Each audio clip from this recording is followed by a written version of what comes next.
primer lugar, agradecer al capítulo de Ingeniería Civil y a la ingeniera Iris Domínguez, quien ha podido gestionar esta charla como parte de las celebraciones del capítulo. Hoy vamos a tratar un tema que tiene que ver en las obras y proyectos hidráulicos aproximadamente con el 80% del esfuerzo para desarrollar la infraestructura en mérito de la gestión de recursos hídricos.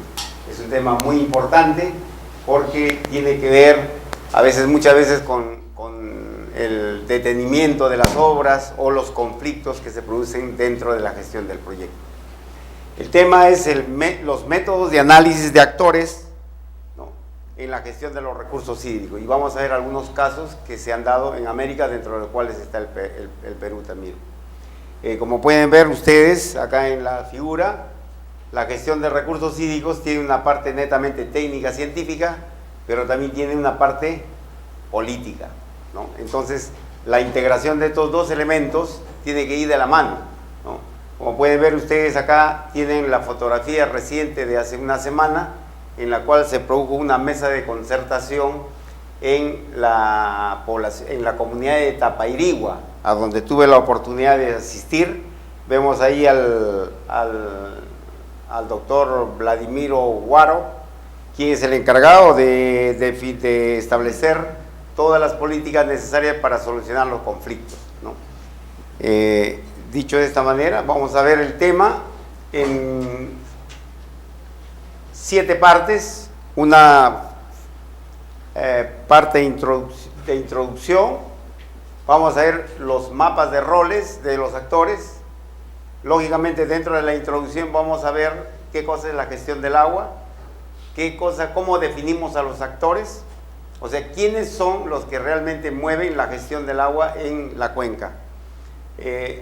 Ver un análisis de desempeño de estos actores, una matriz de influencias, la conducción del análisis de brechas o deficiencias.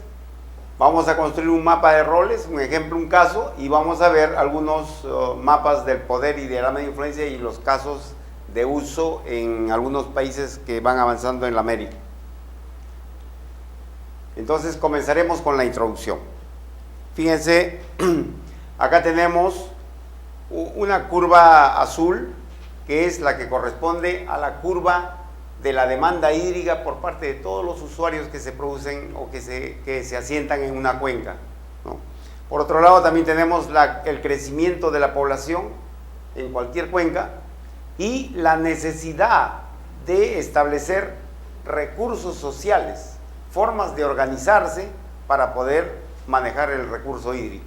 Entonces, a lo largo del tiempo, ¿no?, tenemos varios momentos. Un momento en que había abundancia hídrica, no había problemas ni con la demanda, ni con la oferta, tampoco con la creación de recursos sociales. El agua estaba disponible, los pueblos se asentaron cerca de las riberas de los ríos o en las fuentes manantiales y no tuvieron problemas. Pero conforme fue creciendo la población, ¿no?, y conforme va avanzando el mundo en su crecimiento vertiginoso de su población, estamos ahorita en más de 6.000 millones, de aquí a unos 15, 20 años vamos a llegar a una cantidad superior. Entonces eso nos hace ver una preocupación cuando el recurso llegue a su límite sostenible, ¿no?, de tal manera que empiece a caer, sea por su degradación o sea por su escasez, ¿no? Entonces el mundo tiene que preocuparse en sostener ese recurso. Y para sostener, se tiene que adaptarse, se tiene que trabajar gestión de la demanda 2 o gestión de la demanda 1. Probablemente el Perú esté en esta parte de la historia, en la demanda 1, donde tenemos que gestionar las demandas y tenemos que buscar un balance hídrico en la cuenca, de tal manera que busquemos siempre esta sostenibilidad, ¿no? Dicho de esto, de esta forma, entonces pasamos a ver ¿qué cosa es buscar ese balance? Es hablar de una gestión integrada. Pero se habla mucho de la gestión integrada, pero a veces lo vemos como una nube que realmente no aterriza dentro del espacio físico que es la cuenca hidrográfica.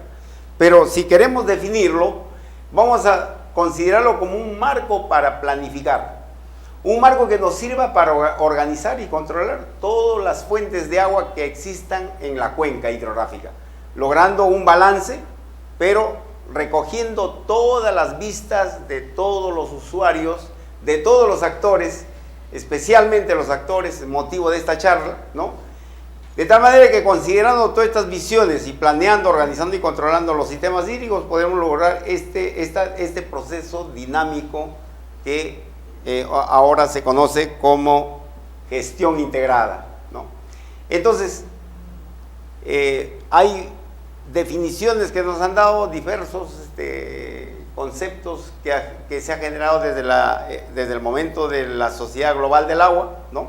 En varios congresos, pero nosotros vamos a ponerle un marco a esto.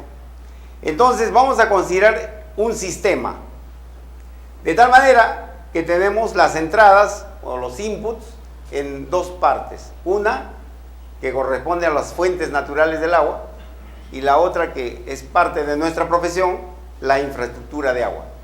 Estos dos elementos van a ingresar a un marco de operaciones acá, de un conjunto de procesos cuyo núcleo central es la fuerza laboral que trabaja el agua, donde está nuestra profesión y todos los usuarios que requieran trabajar estos dos elementos del input en este conjunto de tareas. Luego, tenemos que buscar nosotros cómo organizar a todos esos usuarios, ¿no? Lo que ahora lo conocen con el nombre de gobernanza también. Y ver también el manejo de las operaciones, ¿no? Todas las operaciones necesarias para manejar estos dos elementos. Y finalmente viene la parte política, donde se tienen que tomar decisiones. Muchas veces tenemos que crear vedas, controles, ¿no? Retribuciones económicas, etcétera, como elementos de control dentro de estas tareas de la gestión. ¿Para qué hacemos este proceso de gestión integrada de los recursos hídricos? Para obtener tres productos. El primero, obtener agua de la mejor calidad y un medio ambiente sano donde podamos nosotros continuar viviendo. El segundo producto es lograr el abastecimiento y el uso de los recursos hídricos, ¿no? Y finalmente, si esto se logra equilibradamente, vamos a tener paz, tranquilidad, o sea, vamos a tener una seguridad hídrica. Con estos tres productos, con estas tareas que se mencionan en la gestión integrada como un marco y con estos insumos que ingresan, podemos comprender que estamos hablando de una gestión amplificada, integrada, integral, gestión total del agua. Pero también necesitan elementos que impulsen a estos componentes del sistema. Dentro de ellos tenemos la historia y desarrollo de la industria del agua que está sucediendo en nuestros países, ¿no? Dentro de esto nosotros podemos remontarnos a todos los acueductos incas, ¿no? A las graderías, etcétera, que han podido manejar de forma balanceada, ¿no?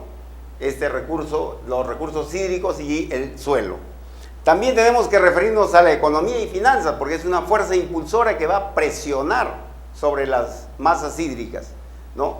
Si, por ejemplo, antes en nuestras comunidades el ciudadano vivía con una vestimenta muy sencilla, no había mucha presión. Hoy usamos aretes, colores, etcétera, y hace que presionemos cada vez más las fuentes naturales. Entonces es una fuerza impulsora que va a permitir calcular, va a permitir apreciar la demanda del recurso hídrico. De igual manera, también tenemos como fuerza impulsora las leyes y regulaciones que se están dando hoy para controlar esa voracidad que tenemos sobre la fuente de recursos hídricos. También datos e indicadores de desempeño y todo lo que es la política y políticos que van a permitir regular esa demanda y ese uso del agua. Y de esta manera, entonces podemos ver que entramos a una complejidad en las redes de trabajo por el agua, ¿no? Donde tenemos dos dominios. un dominio natural, ¿no?, que es justamente la fuerza, el input de ese sistema, y tenemos un dominio social. En el dominio natural tenemos, lógicamente, la cantidad de agua, que se mide por caudales, ¿no?, la calidad del agua, que se mide por un conjunto de parámetros, y los ecosistemas, donde tenemos todo el biosistema que va a permitir también mejorar la calidad de los recursos hídricos. Todos estos tres constructos de variables vienen a ser el dominio natural. Y dentro del dominio social tenemos el capital. Necesitamos capital para hacer infraestructura, necesitamos economía, también necesitamos valores y normas, ¿no? Necesitamos valorar el agua en diversas circunstancias dentro de la cuenca. Y necesitamos conectar todas las instituciones, todos los mecanismos, de tal manera que encendidos eso en un solo momento logren una gobernanza, una integración del dominio social. Si juntamos estos dos dominios, entonces entramos al dominio político, donde tenemos las 6 variables interactuando de una manera complicada. Entonces, esa es la bienvenida a una complejidad para el trabajo de todas las redes que van a trabajar el agua, ¿no? Entonces, estamos hablando de un trabajo tripartito, en la cual interviene el gobierno, la ciencia, donde estamos nosotros, y la sociedad. Entonces, el agua, de esa manera, se convierte en dos elementos que siempre han andado divorciados, ¿no? Una es nosotros, los científicos, los técnicos, los ingenieros, y por otro lado, los políticos, que realmente entre ambos, actualmente en todos los países hay una brecha que genera muchas veces la ingobernabilidad del agua. Entonces, de esta manera, pensamos nosotros cómo vamos a trabajar esas redes de trabajo del agua, ¿no? Entonces, algunos autores dicen hay que definir las características geográficas, hay que caracterizar a la cuenca, hay que buscar los elementos relevantes para la gestión de los recursos hídricos. También hablamos de la característica de los ríos, los cuerpos de agua, las presas, reservorios, los estuarios, humedales y aguas subterráneas como recursos. También qué impacto sobre los recursos y sobre esos puntos on-site del uso del agua van a darse. Por ejemplo, en el caso de que dentro de esa cuenca haya industrias, haya minas o otros sitios que causen un efecto sobre las masas hídricas. También cómo impactan ellos sobre cada uno de ellos. O sea, es un cruce, es un choque de impactos, ¿no? Puede ser, por ejemplo, la reunión de caudales, ¿no? Puede ser, por ejemplo, ríos contra ríos, o puede ser fuente recurso, o las descargas y las extracciones que se hace en esa cuenca, ¿no? También tenemos que ver dentro de esta red de trabajo los puntos o sectores de monitoreo, ¿no? Para determinar el estado de situación, cómo esas fuerzas impulsoras que hemos visto anteriormente presionan las fuentes hídricas, y esa presión lógicamente nos va a dar un estado que podemos evaluar dentro de la cuenca para hacer una auditoría del impacto que está generándose o que está produciéndose por esas fuerzas impulsoras del trabajo en la red del agua. También las áreas geográficas o áreas de gestión es muy importante, por eso que verán ustedes en la ley de recursos hídricos del Perú se han creado autoridades administrativas del agua, administraciones locales del agua, y también todo el conjunto de la institucionalidad que trabajan en las provincias, departamentos, en las regiones de drenaje, en el uso suelo del agua respectivo. Entonces, otro elemento de cómo trabajar la red de esta cuenca es también a través de la gestión del agua, lo cual significa de que hay que definir en esa cuenca los actores relevantes. Ahora vamos a ver más adelante cómo definimos un actor, cómo hacemos el análisis de los actores, que es el tema central de esta charla, ¿no?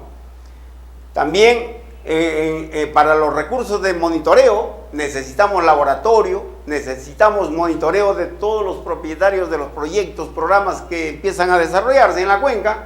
Necesitamos desarrollar el uso del agua dentro de la propiedad del sitio donde se ha determinado, las estructuras de gestión del agua, todo el racimo de proyectos o actividades que empieza a generarse en esa cuenca. También hay estructuras de participación pública. Ahora en el Perú se mencionan a los consejos de recursos hídricos, comités de recursos hídricos, organizaciones sociales, etcétera, que empiezan a preocuparse mediante todo tipo de participación, como son los foros, mesas de trabajo, etcétera. De igual manera, tenemos que, dentro de estos actores, buscar el detalle de estos contactos. Por ejemplo, la dirección de estos actores, su dirección electrónica, telefónica, las personas de contacto, que son informaciones importantes que nos van a permitir hacer un mapping, un relacionamiento de todos los actores que están involucrados en este trabajo de la cuenca. También dentro de las estructuras de la gestión tenemos que buscar estructuras de monitoreo. Ya se habla de monitoreo participativo, donde la población va a vigilar las cuencas, ¿no? O estructuras de laboratorios, o aguas residuales y gestión de descarga de aguas residuales, relacionamientos de ese tipo que van indicándonos cómo vamos gestionando el agua de manera participativa, de manera colaborativa, ¿no? También dentro del cómo tenemos que ver cuáles son las variables del monitoreo, ¿no? De esa manera podemos indicar que hay que definir componentes determinantes relevantes de esa gestión, ¿no?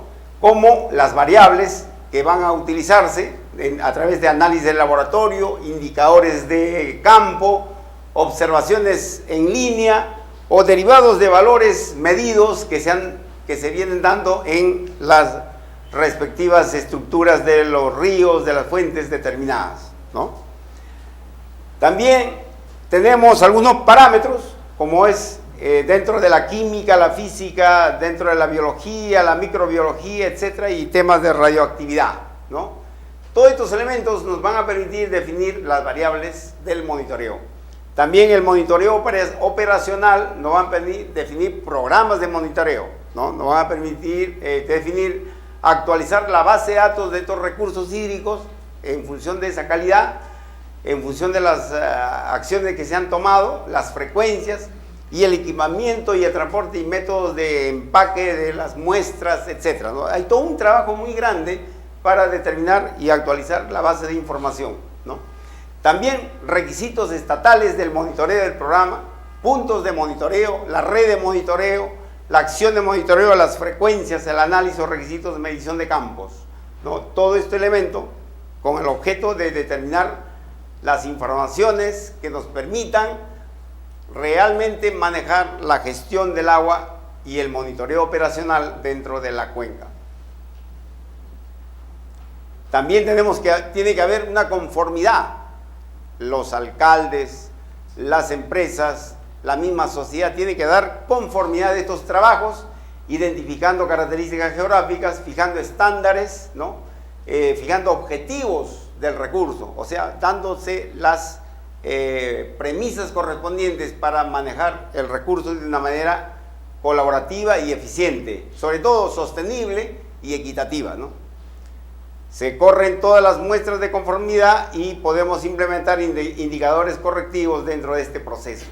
Entonces, ya entramos al tema central de los actores. Aquí, por ejemplo, tenemos los planificadores y coordinadores. Participan dentro del marco de los reguladores, los usuarios de agua, el aspecto legal, todos los que manejan las leyes, como grupos de apoyo, los grupos de interés económico y grupos de conservación, ¿no? Entonces podemos definir como actor a cualquier persona o a cualquier organización que puede ser impactada positiva o negativamente, o puede causar ella también un impacto sobre las acciones de una empresa, de una institución, de un gobierno, ¿no? Y son generalmente clasificados en actores primarios, secundarios y actores claves. Estos actores claves pueden provenir de estos dos elementos y son los que realmente merecen la atención correspondiente para trabajar. Hoy vemos con bastante preocupación que dentro de una cuenca no son los actores los que van a trabajar, sino más bien son gente que está más incluida en perturbar, al cual vamos a llamarle resistentes al cambio, ¿no? Y algunos que sí defienden a la cuenca. Entonces es muy importante dentro de este aspecto entonces considerar de que tenemos que hacer, para gestionar el agua, tenemos que seleccionar a los actores, tenemos que hacer un análisis de actores, porque no puede introducirse cualquier actor y perturbar la gestión integrada, ¿no? Entonces, dentro de este concepto, el análisis de los actores es un término que se refiere a la acción de analizar las actitudes de los grupos de interés, ¿no? Si son actitudes proactivas al desarrollo de ese marco de gestión integrada, o son actitudes que tienden a aprovecharse de ese marco de gestión integrada para buscar intereses que no tienen nada que ver con la gestión integrada del agua, sino con intereses ajenos a ese marco de gestión. Entonces aquí es muy importante definir que estos grupos de interés, ¿no?, tengan que hacerse periódicamente, tenga que hacerse análisis diagnóstico de estos actores para controlar los cambios referente a la introducción de un proyecto, al manejo del agua dentro de los sistemas productivos, y al manejo y al cuidado, lógicamente, del agua para la salud y para el sostenimiento de la cuenca, ¿no? Entonces, también tenemos en cuenta que este es el análisis de actores en la resolución de conflictos. Es muy importante dentro de la gestión de proyectos y dentro de la administración de las empresas, ¿no? Con mucha preocupación también estamos viendo que se detienen proyectos importantes, ¿no?, y que tiene que ver con desarrollo de empresas, o tiene que ver con el proceso de conflictos, y que tiene que ver mucho con la identificación de los individuos que van a denominarse actores dentro del proceso o marco de la gestión integrada del agua. Entonces, el análisis de los intereses es un elemento importante, clave, que tenemos que determinarlo no por una simple percepción, sino con una metodología, ¿no? Metodología que hoy vamos a presentar en 5 tipos, de las cuales vamos a desarrollar una, o vamos a presentar una que se ha desarrollado este año, ¿no? Entonces, el análisis de actores, su objetivo es desarrollar la cooperación entre los actores, entre el equipo del proyecto que se va a instalar, o la acción de una empresa que va a trabajar dentro de la cuenca, o la vida y la naturaleza que es necesario preservar, y que todo ese elemento tiene que ver con el marco que hemos definido anteriormente, que se llama gestión del agua de manera integral, ¿no? El análisis de actores se realiza entonces cuando existe la necesidad de aclarar los impactos, los efectos, los cambios que hay que prever, ¿no?, en el inicio de nuevos proyectos, en la instalación de empresas, en relación a los cambios de organización en general, y que puede surgir, como hemos definido como actor, los impactos, o también ellos pueden impactar sobre otros actores. Entonces, es importante identificar a todas estas partes interesadas con la finalidad de definir criterios de éxito y convertirlos en objetivos de calidad de la gestión. Entonces, hay un método para hacer ese interrelacionamiento, para empezar a unir los hilos entre actores, o sea, para hacer la cartografía de actores, ¿no? Por ejemplo, Mitchell en 1997 propuso una clasificación de actores, ¿no?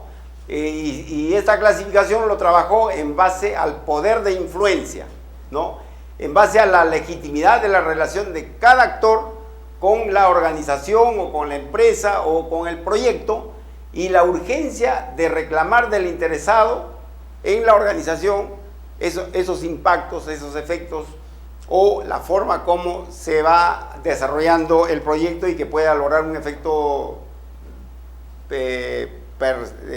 perceptible dentro de estos elementos calificados. Entonces, ¿cuáles son los grupos interesados que merecen o que requieren atención? Por ejemplo, de su gerente, de su jefe de proyecto o de su presidente de comunidad, de su alcalde, ¿no? De tal manera que se convierta en un factor relevante, ¿no? Ese grado que se logre determinar con tablas, matrices, ¿no? Va a permitir entonces dar prioridad a las reclamaciones que puedan surgir entre los interesados o actores que compiten. Por ejemplo, en Tapairihua, la semana pasada, los habitantes de esa comunidad, ¿no? Se quejaban de que la empresa Sauder empezó a hacer unos estudios de exploración en la cabecera de Cuenca, y esos estudios han tenido efectos sobre las aguas, las fuentes de agua que tienen aguas arriba, y la comunidad ha visto durante un periodo de varios años deslizarse los cerros sobre sus cultivos. Y efectivamente, ahora fuimos ahí con esa mesa de trabajo de la presidencia del Consejo de Ministros y encontramos que realmente el cerro había tenido deslizamientos, ¿no? Pero no se sabe si esos deslizamientos se producen por efecto natural, porque ahí existe una situación geológica, ¿no?, que hace que esos cerros, o realmente es lo que los actores de esa comunidad estaban ellos indicando lo correcto. Entonces, se armó la mesa de conversación, se le definió, esos grupos de interés definieron sus demandas, los escucharon, y ahora se va a iniciar un proceso de evaluación, de tal manera de que se determine a ciencia cierta qué es lo que está pasando. Entonces se le da confianza a estos actores porque se está actuando de una manera procedimental respecto a esta cartografía de esas necesidades. Entonces hay métodos para esta cartografía, ¿no? Por ejemplo, tenemos el método de Fletcher, que definió un proceso para asignar las expectativas de los actores sobre la base de jerarquía de valores y áreas claves de rendimiento, ¿no?, al cual se llama KPA. Cameron definió un proceso para clasificar a los actores, ¿no?, basado en sus necesidades y la importancia relativa de las partes interesadas hacia otros dentro de la red de trabajo del agua.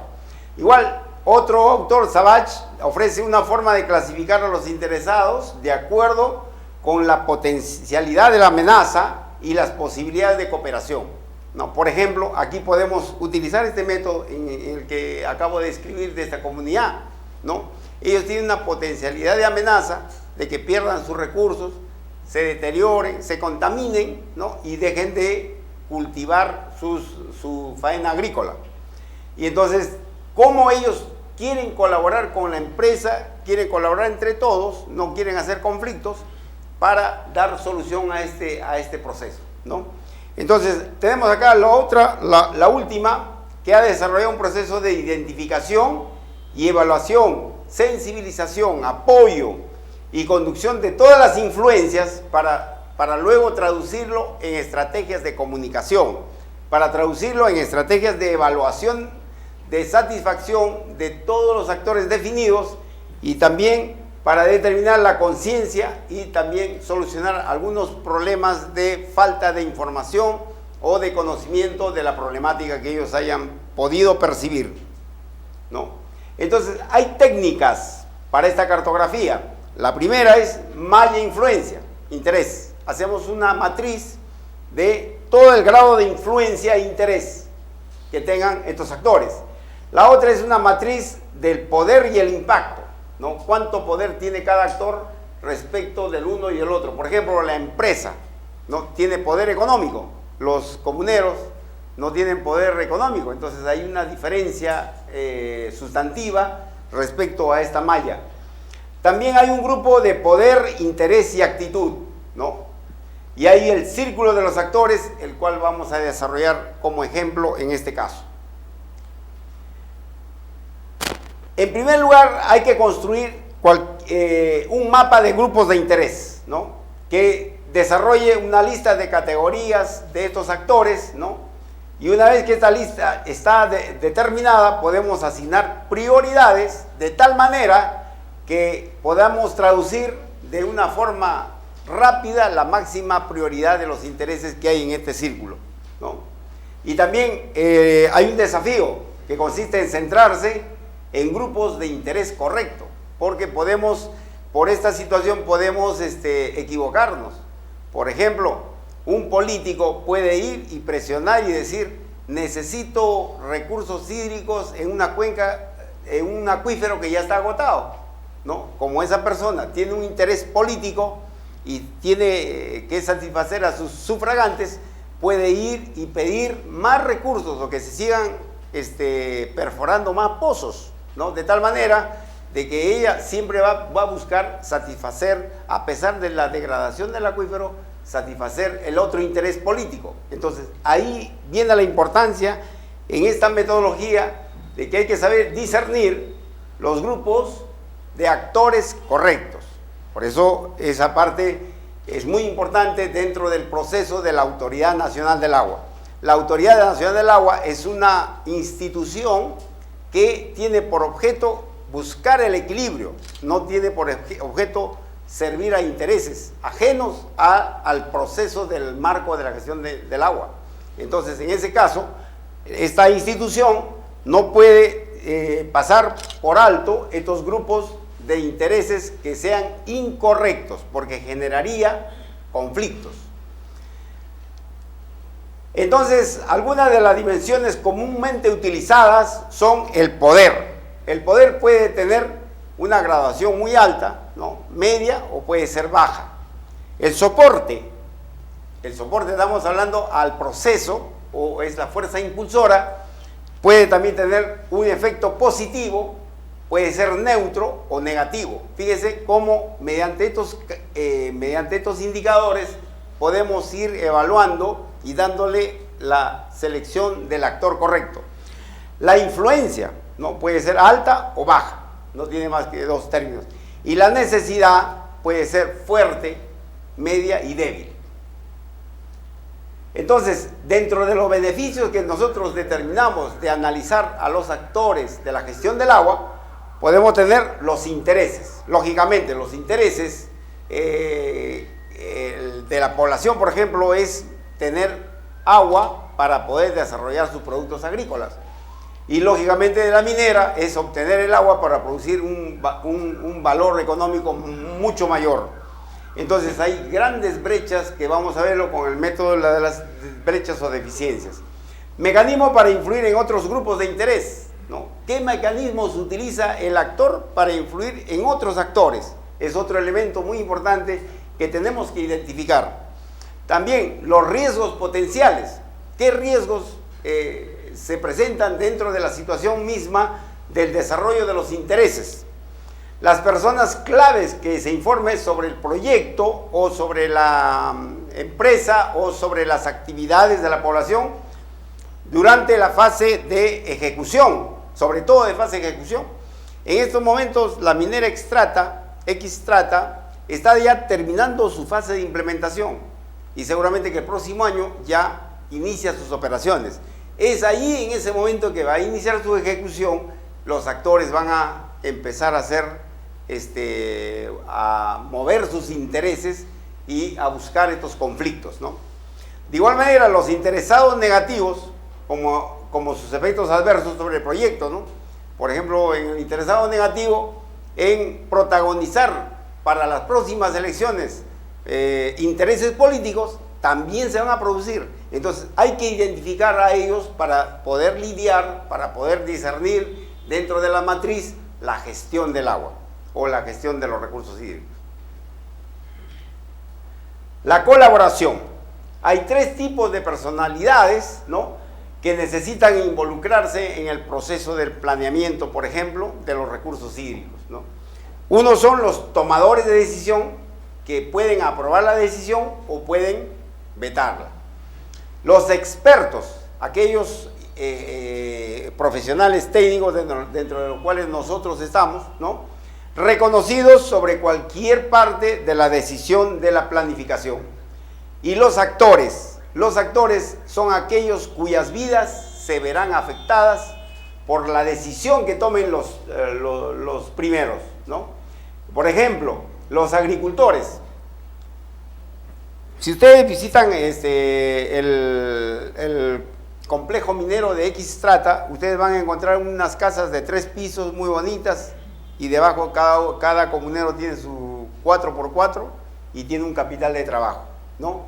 Entonces ahí vemos, ellos han sido afectados en sus vidas y ahora tienen una compensación por ello, ¿no? Y seguramente van a ser obreros de la minera o profesionales también. E indirectamente, por ejemplo, los clientes de la energía eléctrica, ¿no? En este proceso de la afectación o del impacto que se tenga sobre el cambio que se produce por la implantación de estos proyectos o estas empresas, se va a producir, entonces a todos ellos se les conoce con el nombre de actores. Entonces, tenemos 3 elementos o 3 tipos de personalidades en el marco de la colaboración, en el marco de este proceso de gestión integrada. Los beneficios, lógicamente, van a ser mejor, más rápido, soluciones más rentables y va a haber equidad. Es decir, en suma, lo que busca la gestión integrada: eficiencia, ¿no?, sostenibilidad y equidad, que es lo que genera un proyecto de este marco potencial colaborativo. También es muy importante definir los factores o hechos versus los valores. Por ejemplo, una persona sin educación puede saber más acerca de cómo su vida se ve afectada por la inundación que un ingeniero que solamente está estudiando en la escuela, ¿no? ¿Cuántos de ustedes han tenido en un momento dado una avenida que viene y los afecte? Ustedes saben cómo es el impacto, ¿no? Estuve en Maranura cuando venían los desvíos hace un poco menos de un mes, ¿no? Y al pasar el río Urubamba, ¿no?, vi cómo se llevaban los puentes, pero era terrible, ¿no? Y no podía salir. Y ver también la impotencia de las personas que a las 3 de la mañana viene a la avenida y se lleva a su casa, se lleva a su esposa, hijos, que lo hemos visto en televisión.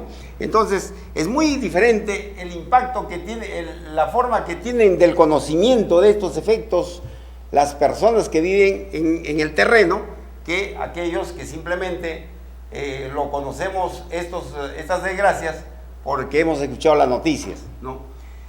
Sin embargo, eso no quiere decir que la opinión de una persona que no tiene educación sobre, por ejemplo, podemos decir cuánto es el valor de Manning, el coeficiente de rugosidad, no van a poder ellos definir eso. Entonces, por eso es que la gestión integrada de los recursos hídricos tiene 2 grandes columnas que ahora se encuentran un poco divorciadas, con brechas.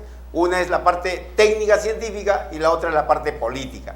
Entonces, hoy los políticos fácilmente pueden indicar situaciones que los técnicos manejamos. Entonces, ahí es donde tenemos que tener bastante cuidado nosotros que nos preparamos para gestionar los recursos hídricos, para gestionar proyectos de infraestructura, etcétera, para poder entender que también tenemos que entrar al dominio político. No es que podemos dejar solamente a los políticos decidir. Entonces acá la mala gestión del agua, cuando los hechos se confunden con los valores, ¿no? Los hechos cuando se confunden con los valores, cuando los medios se confunden con los fines y cuando los ciudadanos y políticos hacen juicios técnicos, ¿no? Que realmente nosotros somos los que tenemos que hacer los juicios técnicos para poder determinar una integral completa respecto a este elemento. Esto lo dijo William Lord del año 84. Entonces, entramos ya un poco calentando cuerpo al método en los círculos de influencia. Fíjense, aquí en el círculo D están los decisores, ¿no es cierto?, que implican direcciones sobre cada uno de estos elementos. En el A está el equipo de construcción del modelo. Vamos a crear un modelo de gestión de recursos hídricos y lógicamente vamos a ser dirigidos por los tomadores de decisión y nosotros vamos a alimentar con información. En el B están los validadores o los usuarios del modelo, que también van a tener los 2 elementos, los 2 vectores de información y dirección. En la C están todas las partes interesadas, aquí están los actores. y estos también van a ser dirigidos y van a tener información. Y en el D están los tomadores de decisión. Lógicamente, ustedes, alumnos, ustedes profesionales, se preparan cada vez para ser tomadores de decisión, ¿no? Y también han trabajado o siguen trabajando dentro de cada uno de estos elementos, porque puede ser un ingeniero que es usuario de una comunidad que tiene su finca y pasa a ser un actor, ¿no? O puede ser un ciudadano común que vive en la población y necesita el uso del agua potable, se convierte entonces en ese momento como actor.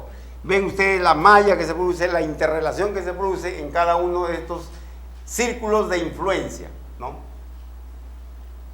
La participación, para que este modelo de gestión, ¿no?, mejore la gestión del agua, debe reflejar a esos tres elementos que acabamos de ver en los círculos de decisión. Los tomadores de decisión, quienes te dirán qué tipo de información y cómo ellos van a definir las políticas y la dirección de los tres elementos. Los actores, quienes te dirán cómo las decisiones de las alternativas van a afectar sus vidas. Y los expertos, quienes son los que van a decir cómo las diferentes alternativas del proyecto o solución ingenieril de este manejo del agua afecten a todos los niveles y caudales del agua. Y cómo los diferentes niveles y caudales del agua afectan también a las condiciones económicas y sociales. Muy bien, entonces ahora vamos a ver cómo podemos hacer o cuáles son los pasos para crear un mapa de roles.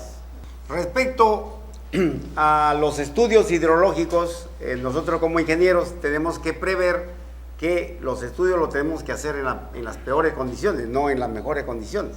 Entonces, como producto de ello, van a haber aguas que sobran, ¿no? Y esas aguas se llaman excedentes y se puede otorgar también derechos de uso de agua de esos excedentes, ¿no? Ese es por una parte. Respecto a la Autoridad Nacional del Agua. La Autoridad Nacional del Agua es una institución desconcentrada, centralizada, cierto, pero también desconcentrada, y la ALA es un órgano desconcentrado de la Autoridad Nacional del Agua, por lo tanto está directamente relacionada, está directamente informada, está directamente dirigida por su autoridad nacional que tiene sede en Lima. Y además, como se está produciendo en estos momentos un proceso constructivo de la organización, porque todos los países han tenido ese mismo proceso, entonces se está buscando mecanismos para que lo que usted indica se hagan cada vez más integrados, ¿no? Es cierto que por la lejanía, por los lugares donde están, por la falta de recursos o por la escasez de personal profesional, hay algunos órganos de concentrado como las salas que están siendo en estos momentos mejorados, ¿no? Yo creo que hay que esperar un poco y va a instalarse las autoridades administrativas del agua dentro del territorio para que se pueda manejar de una manera coordinada, integrada, solvente, y que pueda permitir también no solamente coordinarse entre la misma institución, sino también coordinar entre varias instituciones que puedan soportarle. Y para eso los gobiernos locales, los gobiernos regionales tienen la voluntad política y están ayudando. En estos momentos hay muchos convenios, hay una sinergia muy importante que se está produciendo, ¿no? Y yo creo que desde el marco de la Dirección General que se encuentra acá en Lima, va a lograrse en un futuro cercano, ¿ya? Muy bien, vamos a seguir entonces con el proceso del mapa de roles. ¿Cuáles son los pasos para crear el mapa de roles? En primer lugar, la presencia de elementos importantes. A estos vamos a llamar agentes de cambio o promotores. Y también la presencia de resistentes al cambio. Pues ambos son los que tienen que tener consideración dentro de este proceso de mapa de roles. También el proceso de asignación de roles, ¿no?, va a ayudar a sentar las bases para ejecutar ese cambio, ¿no? Va a ayudar a identificar las redes de trabajo de agua, va a ayudar a hacer influencias, también va a poder determinar, identificar resistencias a ese cambio y comportamientos de de esas facilidades, ¿no? Yo creo que en esa parte es lo más importante que hay que tener en cuenta para facilitar el cambio. Entonces, tenemos un conjunto de procesos que rápidamente vamos a explicar. El análisis del desempeño de los actores, ¿no? Crear una matriz de influencias, ¿no? Conducir el análisis de brechas o deficiencias, ¿no? Y dentro de esto llegamos a la construcción de los mapas de roles, donde vamos a poder determinar defensores, agentes y metas. O sea, cuando estoy hablando de metas, no es la meta presupuestal, sino estamos hablando de grupos metas. Por ejemplo, ¿no? Viajé a 3 comunidades hace poquito, hace unos días, y en cada comunidad tienen distintos roles los distintos actores. Por ejemplo, en la última comunidad, que está cercano al Cusco, ¿no? Se produjeron defensores del agua, por ejemplo. También se presentaban agentes de cambio, ¿no? Uno de ellos era el alcalde de este pueblo, ¿no? Que había hecho un conjunto de proyectos, había invertido con sus escasos recursos un conjunto de proyectos de cosechas del agua y ya está manejando la gestión integrada de él. Fíjense, sin necesidad de que, como usted dice, que haya una estrecha coordinación con algunos funcionarios, sea del medio ambiente o de la institución del agua, ¿no? Ellos ya están impulsando este proceso de este marco de gestión. Y eso es muy importante porque como autoridad también tiene su rol el alcalde, ¿no? Porque tiene que dotar de agua a su pueblo, tiene que dotar de agua potable, ¿no? Entonces, este es el marco, pues, el flujo para poder designar los actores y mapa de roles, ¿no? Entonces, dentro de este proceso tenemos que calificar a estos actores, porque hay unos buenos actores y hay unos malos actores. Los buenos son los que propician la facilidad de la instalación de los proyectos, la facilidad de la gestión integrada, y hay otros que son resistentes a ese cambio. Entonces tenemos que identificarlo y calificarlos, ¿no? Entonces los pasos para esto primero consisten en hacer hojas informativas de los actores. Tenemos que buscar inteligencia de los actores, a identificarlos. O sea, quiénes son los que van a ser afectados por el proyecto, por ejemplo, ¿no?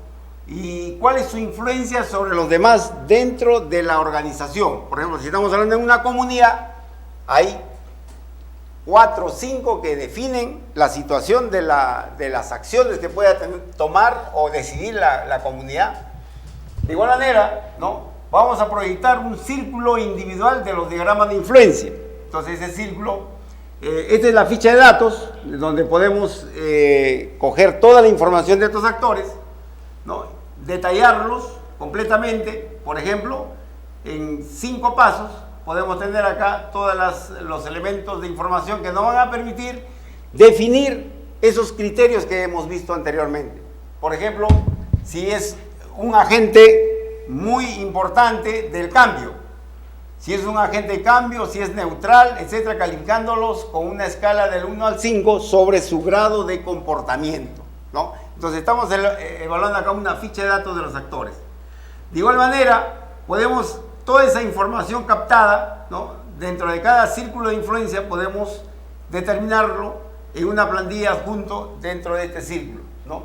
Y generalmente ponemos acá, puede ser un municipio, puede ser una empresa, un proyecto, etcétera, y el nombre de quien lidera esa institucionalidad. Y podemos acá identificar el número de personas quienes informan directamente a los actores basados sobre una estructura de un reporte jerárquico, por ejemplo, del jefe hasta el último, ¿no? O el número de interacciones fuera de la división, o el número de interacciones dentro de la división, como usted explicaba, actores externos, ¿no? Y darle los títulos claves, generar una fichita de un círculo de influencia, ¿no? Eso nos va a permitir conocer el comportamiento, la actitud, la habilidad de cada elemento que va a participar en ese marco de gestión, ¿no? Y podemos continuar haciendo el diagrama de influencia. Por ejemplo, acá usamos unas entrevistas cortas con los actores, ¿no? Estuvimos, por ejemplo, entre Apurímac y Cusco, y el número de actores de una comunidad no pasaban de 20, ¿no? Dentro de lo cual estaban casi todos eran jefes de comunidad. Y a cada uno de ellos le pasas estas fichas, le pasas a la entrevista y puedas obtener cómo va a ser su comportamiento dentro del proceso de la gestión del agua, ¿no?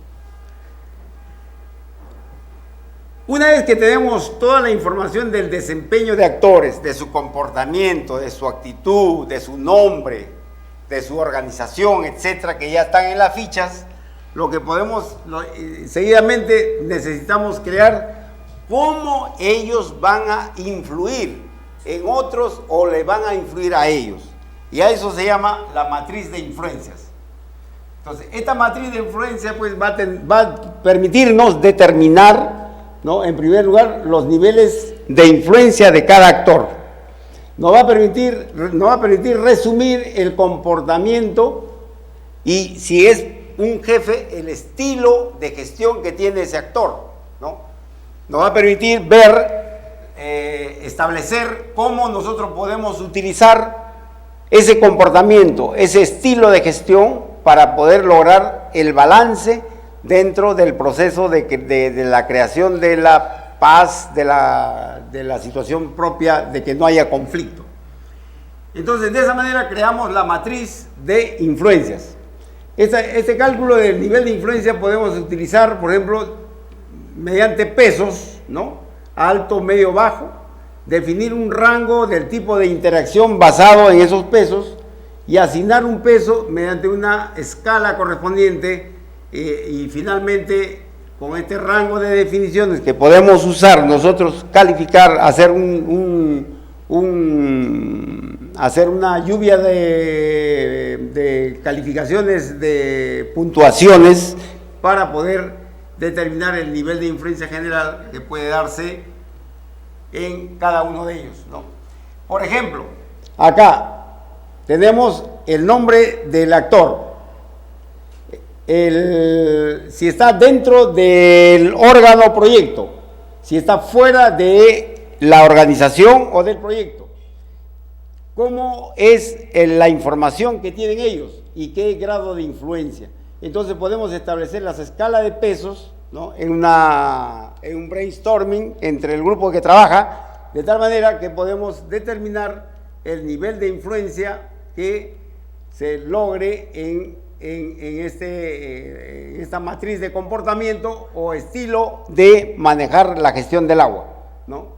Aquí, por ejemplo, tenemos comportamiento 5, estilo de gestión 4, que se ha determinado con las fichas anteriores que hemos elaborado.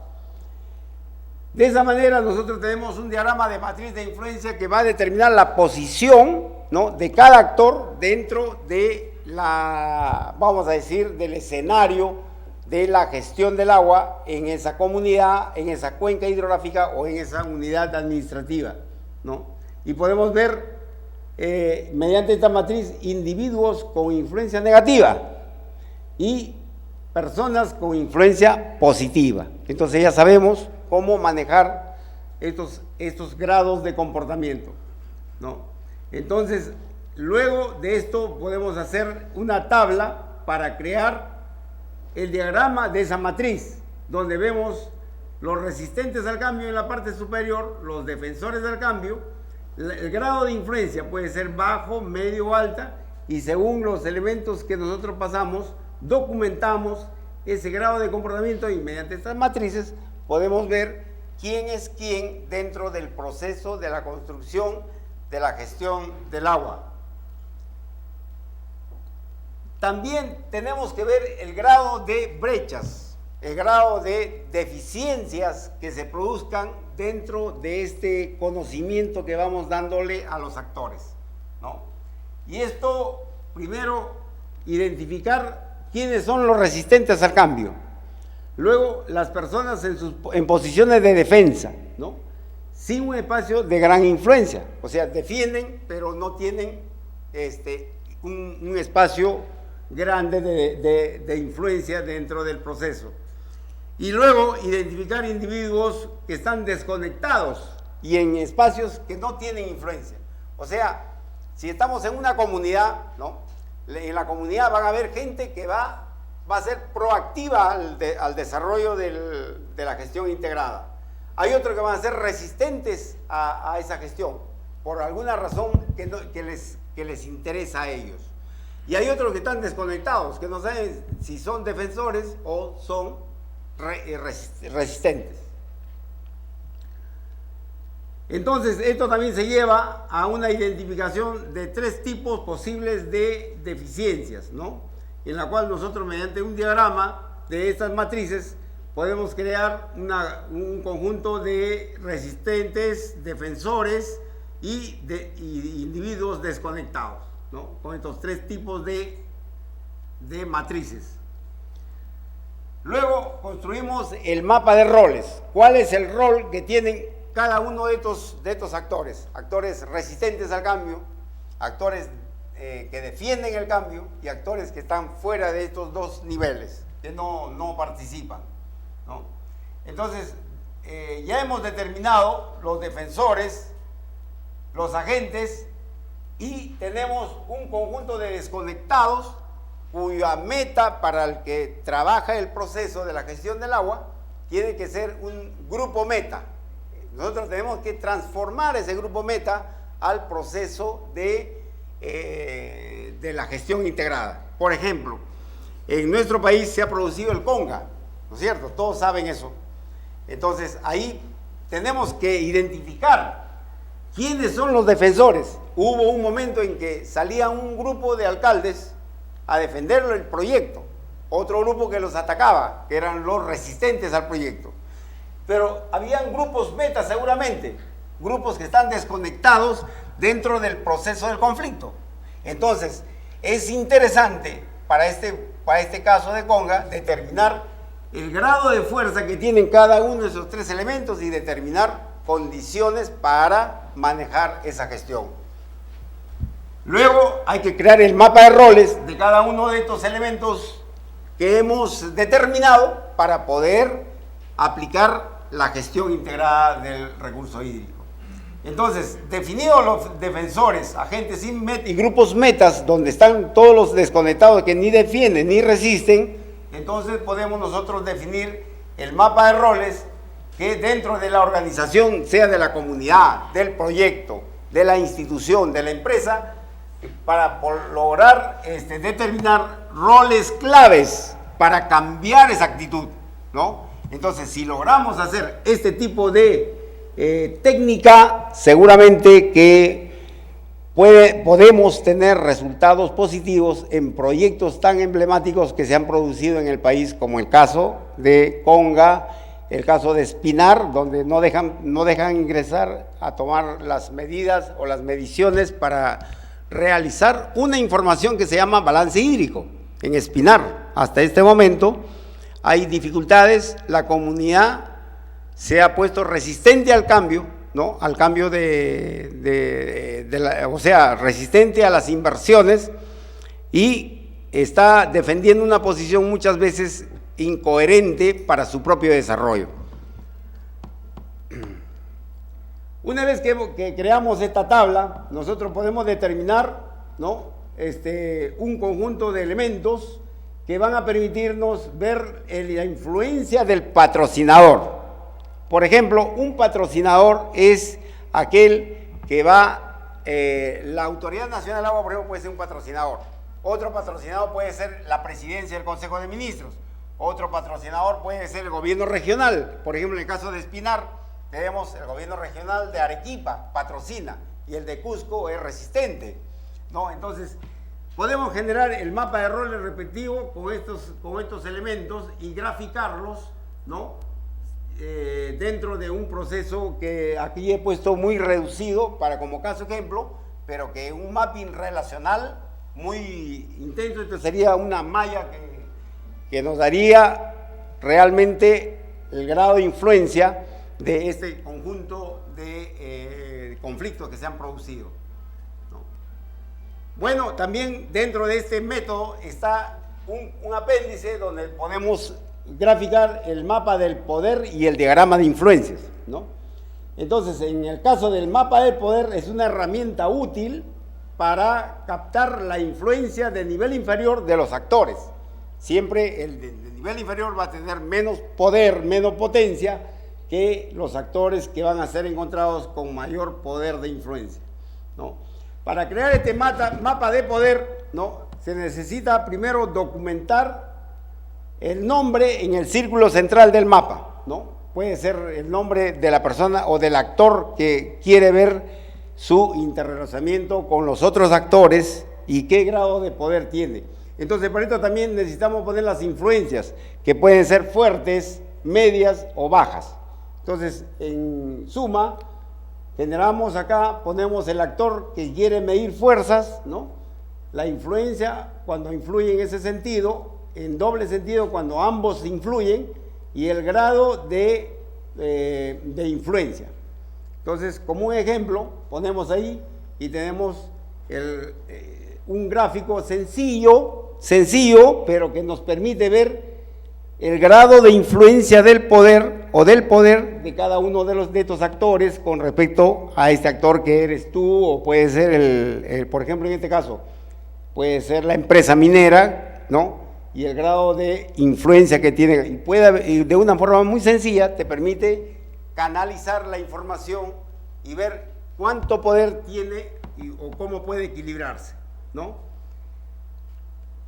Ahí tenemos justamente el trabajo de la semana pasada, donde las comunidades se han reunido en diferentes puntos, han expresado, le hemos enseñado lo que hemos visto y las comunidades lo han entendido claramente, ¿no? Y todos ellos hasta ahora están dispuestos a trabajar de una manera colaborativa, ¿no? Tienen sus intereses coordinados. Ahí tenemos al jefe de la ALA, ¿no?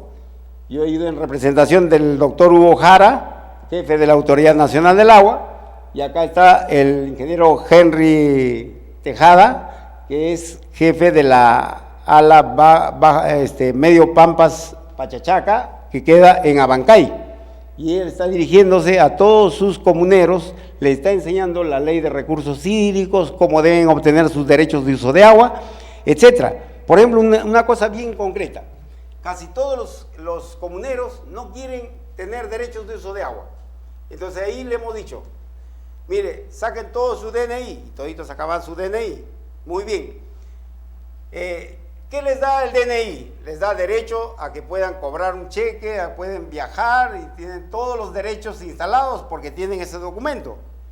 Pero, a ver, acá nos ponemos acá la empresa Xtrata, la empresa Sauder, etc., todos sacan su DNI del agua y solamente van a sacar las empresas y ustedes no tienen DNI. Entonces, ¿qué les parece? ¿Ustedes tienen derechos como ellos? No, entonces ellos van a tener más poder, más influencia sobre ustedes y va a hacer de que sus derechos sobre uso del agua van a ser vulnerados. Entonces, la próxima vez, no, toditos la próxima vez vamos a tener DNI. Y entonces, se dan cuenta que ellos, de una manera tan sencilla, ¿no?, han podido captar la importancia que tiene tener un DNI del agua, ¿no? Muy bien. Entonces, acá, por ejemplo, en América Latina, tenemos un conjunto de organizaciones, comités, consejos de cuenca, de agua, etcétera, que están en proceso de formación, ¿no? Si ustedes viajan a lo largo de Argentina, Bolivia, todos están en una sinergia de buscar organizarse, ¿no?, para poder tener justamente ese interrelacionamiento, ese poder de influencia entre ellos y poder lograr una armonía del manejo del agua. También han aparecido o se han creado agencias públicas ligadas a la gestión del agua. Por ejemplo, en Brasil se llama Agencia Nacional del Agua y en Perú es la Autoridad Nacional del Agua. Son agencias clave para la formación, coordinación de todo el trabajo del recurso hídrico y la planificación a nivel nacional, ¿no? El Perú recién está comenzando a planificar sus recursos hídricos. Antes han intentado, pero todavía no había un criterio integral, no había un criterio multisectorial y eso hizo que todavía no se veía o se veía como muy complejo la gestión integral del agua. También los funcionarios públicos de distintos niveles. Usted viaja a Cusco, viaja a Huancayo, viaja a Pasco, todos los alcaldes, todos los gobiernos regionales quieren hacer proyectos, quieren estar regulados con los derechos de uso de agua, porque también de esa manera van a poder invertir sobre sus comunidades, van a poder hacer obras, etcétera. Y nosotros, ustedes, como ingenieros civiles, son los que tienen que estar alerta en ese trabajo, porque son ustedes los que van a hacer la infraestructura hidráulica para el manejo del agua, ¿no? Igual, las asociaciones de profesionales, por ejemplo, ahí te da la Asociación Brasilera de Recursos Hídricos de Brasil, hay un conjunto de foros nacionales que se van produciendo en todos los países, hay respaldo técnico, ¿no? En Estados Unidos hay un consorcio de universidades que se llama el CUASI, ¿no? Que también trabaja el tema de la información hidrológica de Estados Unidos, ¿no? Tenemos las organizaciones sociales y comunitarias, ¿no? Municipios, ni hablar, los municipios son los responsables del agua potable, por lo tanto tienen que manejar integralmente, tiene que ser un actor principal dentro del fenómeno local. Podemos tener un pensamiento global de la gestión del agua, pero quien tiene el pie sobre la tierra es el ámbito local, es allí donde se hacen las acciones, donde se hacen los proyectos.